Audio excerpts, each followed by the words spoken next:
Hello, have you guys had a chance to listen to the new British Prime Minister, Rishi Sunak? I am so excited to see what he can do for Britain because they've been going through a lot lately, and I really want this government to be smooth. And I believe that Rishi Sunak would be the person for it. First of all, he has the boldness to come in when others are resigning or quitting or being fired, and he has the qualifications. Obviously, he won't make it this far. From what I have seen so far, he's very knowledgeable, and he has a great sense of humor. He has the charismatic personality and a background from the working class family. He talks about his mother's business and how he used to help. And he also is a people's person. Obviously, he's been all around the town trying to listen to them and find out what makes them tick and what they need to see as improvement. So I'm rooting for him.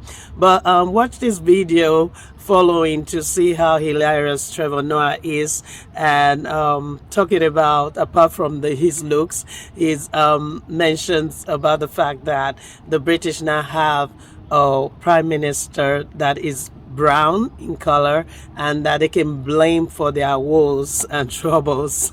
This is for those disparagers and those racists who just cannot imagine having an Indian to be a prime minister. That's right. The UK's new Prime Minister is former Finance Minister Rishi Sunak. And he's Indian, he's Hindu, and he's only 42 years old, which means he will probably serve well into his 42 and a halves. Easily. And let's not forget another important first. He's also the first Prime Minister who's an absolute snack. Yeah. Oh, look at you, Rishi. And before you're thinking, oh, is he? Don't forget who came before. Don't forget. We're moving on up.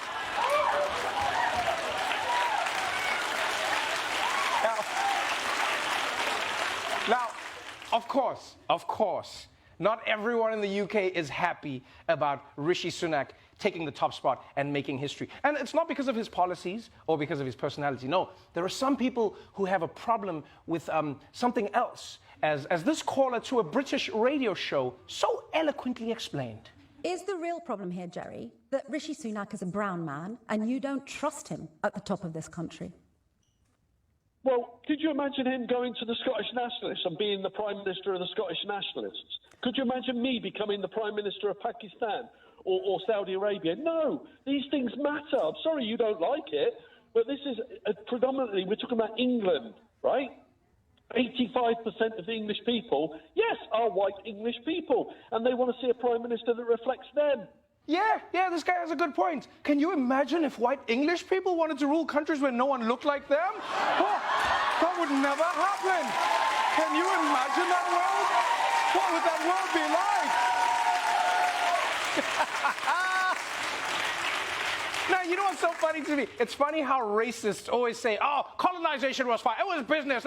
Until they feel like they're being colonized. Then all of a sudden it's like, something needs to be done. Something needs to be done. You're not even being colonized. The guy is British. What's wrong with you? If you ask me, British racists are looking at this whole thing all wrong. This could be a good thing for you people. After 400 years, you'll finally get to legitimately blame a brown person for your country's problems. You're living your dreams. Wake up. I mean, there is a part of me. There's a part of me that feels a little bad for England's racists. No, because remember, they voted for Brexit specifically to keep Britain white. And that vote started a 7-year chain of dominoes that has now led directly to an Indian Prime Minister.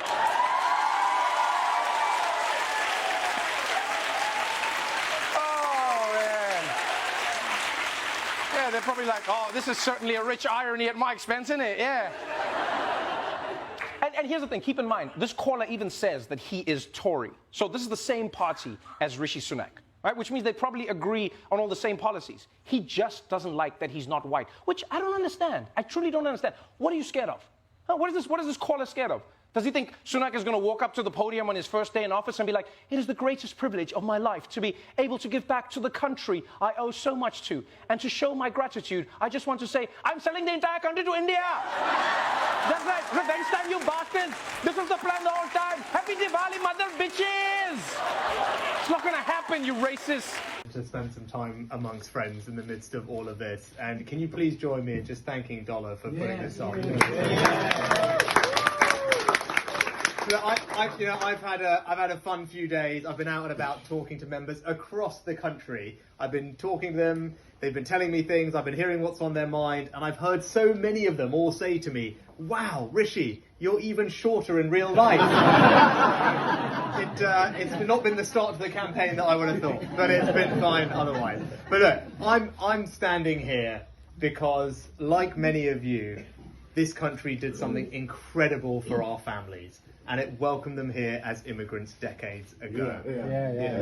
And that's why I'm here. My mum ran the local chemist in Southampton where I grew up. My dad was an NHS GP, and I was brought up with a certain set of values. I was brought up to believe that family is everything. Family provides the bond that no government can hope to replicate, and we must never lose that. I was brought up to believe in hard work, because if you work hard, there is nothing that you can't achieve in life.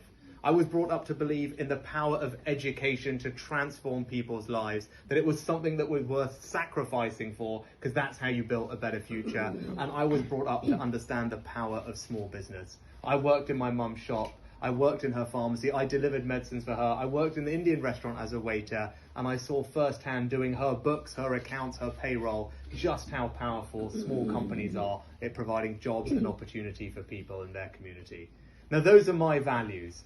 I know they're all your values too. Those are the values that we cherish, that we hold dear, but they are also conservative values.